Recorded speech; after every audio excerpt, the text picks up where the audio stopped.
Title her. The rain hammered against the hospital window like accusations, each drop carrying the weight of Maya's failures. She pressed her palm against the cold glass, watching the droplets race downward, much like the tears she refused to shed in front of her 8-year-old daughter who lay fighting for her life just 10 feet behind her. The ventilator's rhythmic breathing filled the pediatric ICU room, a mechanical metronome counting down to an uncertain future that Maya couldn't bear to contemplate.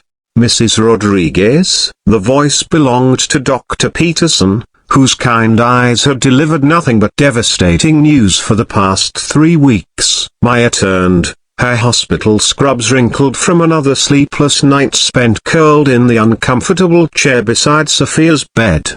The insurance company called again, he said gently. They're questioning the experimental treatment. Without approval, we're looking at nearly $500,000 out of pocket. Maya's knees nearly buckled. As a single mother working double shifts as a custodial supervisor at the local elementary school, she barely managed rent and groceries. $500,000 might as well have been $500 million. She nodded numbly, unable to find words that could possibly encompass the magnitude of her helplessness. That evening, as Maya sat beside Sophia's bed reading Charlotte's Web for the 100th time, she noticed something different about her daughter's breathing. The slight flutter of eyelids that had become her beacon of hope over these endless weeks. "Mommy?" The whisper was barely audible above the machines, but it crashed over Maya like a tsunami of relief and terror. "I'm right here, baby. I'm right here." Sophia's eyes,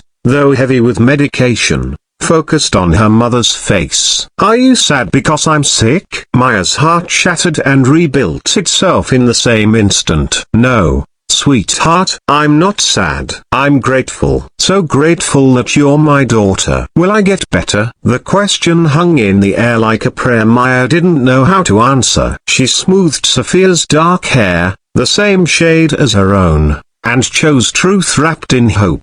"The doctors are working very hard to help you get better, and Mommy is going to do everything she can." After Sophia drifted back to sleep, Maya found herself in the hospital cafeteria, staring at a cup of coffee she couldn't afford and couldn't taste. That's where she met Eleanor Chen, a woman in her 70s with silver hair and eyes that seemed to hold decades of stories. "You look like someone who needs to talk," Eleanor said, settling into the chair across from Maya without invitation. There was something about her presence that felt both familiar and comforting, like finding an old friend in a foreign place. "I don't usually talk to strangers," Maya admitted, surprised by her own honesty. "Neither do I. But hospitals have a way of making strangers into family, don't they?" Eleanor's voice carried a gentle authority that made resistance impossible. Before she knew it, Maya found herself telling this stranger everything. About Sophia's rare condition, about the insurance denials, about the crushing weight of watching your child suffer while feeling completely powerless to help. Eleanor listened without judgment, occasionally nodding or making soft sounds of understanding. "You know," Eleanor said when Maya finally finished, "I once knew a woman who faced an impossible situation much like yours. She was convinced she had to carry the entire burden alone." "What happened to her?" Eleanor smiled, but it was tinged with sadness. "She learned that sometimes the greatest strength comes from allowing others to help carry the load." Over the following days, Eleanor became a constant presence at the hospital. She would arrive each morning with fresh flowers for Sophia's room and homemade soup for Maya. She read stories when Maya needed to shower or make phone calls, and somehow her presence made the sterile hospital room feel more like home.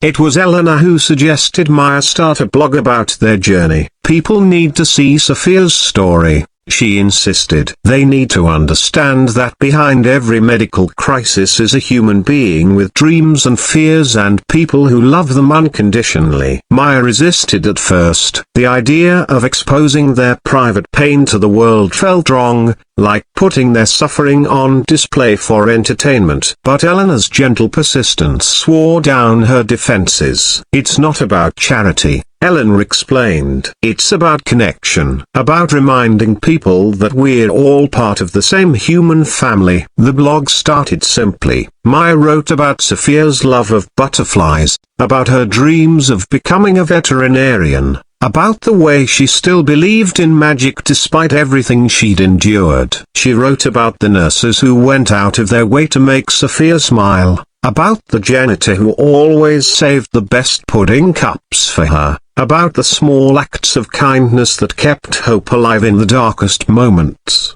The response was overwhelming. Within days, the blog had hundreds of followers. Within a week, thousands. People from across the country and around the world began sharing Sophia's story, commenting with their own experiences, offering prayers and support. A teacher in Oregon started a penny drive in her classroom. A church in Texas organized a bake sale. Complete strangers began sending cards and small gifts. But it was the message from Sarah Blackwood that changed everything. Sarah was a documentary filmmaker in Los Angeles who had stumbled across Sophia's blog while researching a project about healthcare inequities. Her email was simple but profound. I'd like to tell Sophia's story to a larger audience. Would you be willing to let me make a short documentary about your journey? Maya's first instinct was to say number. The blog felt manageable,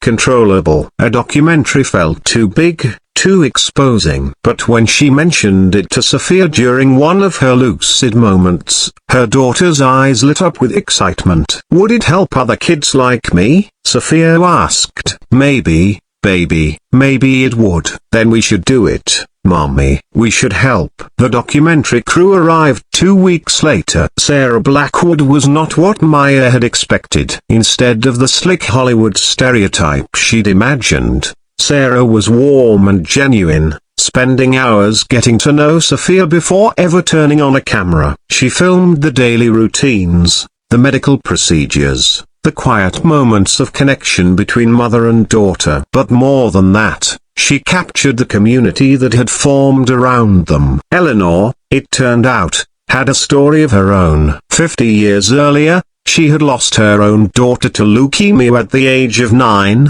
She had spent decades volunteering at children's hospitals, becoming a surrogate grandmother to countless families facing their own impossible battles.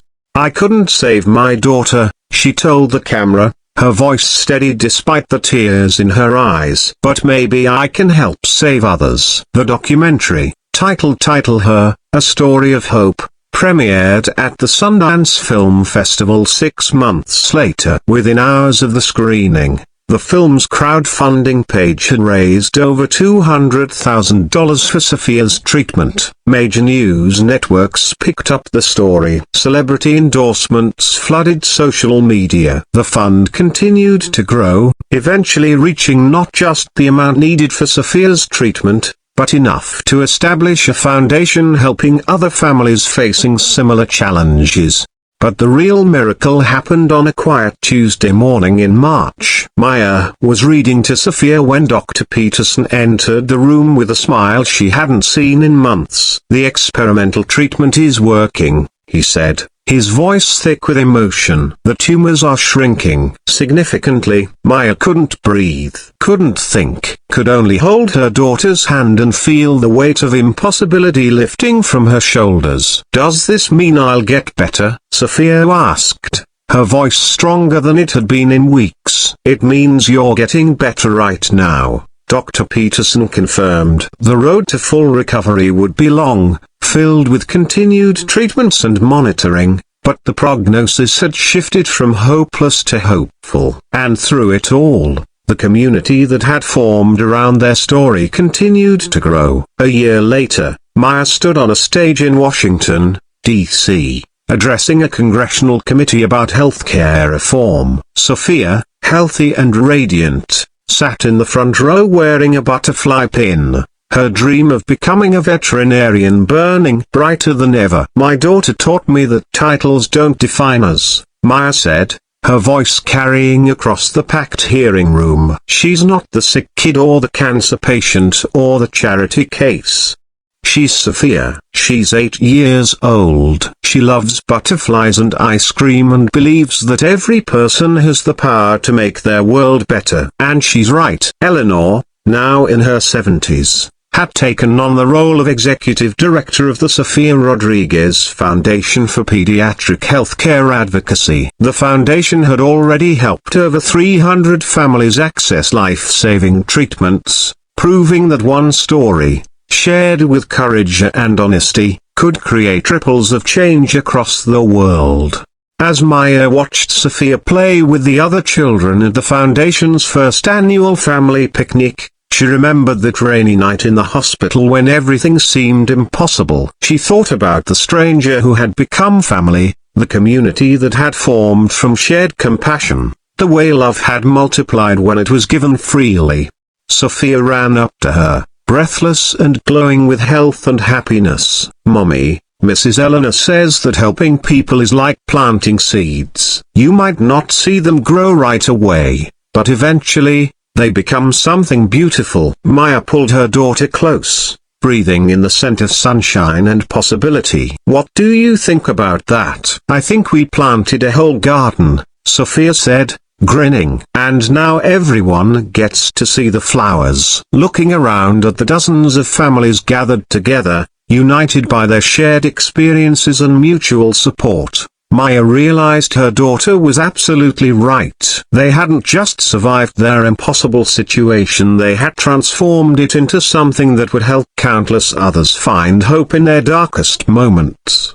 Sometimes the greatest title you can give someone is simply a beloved member of the human family. And sometimes that's more than enough to change the world.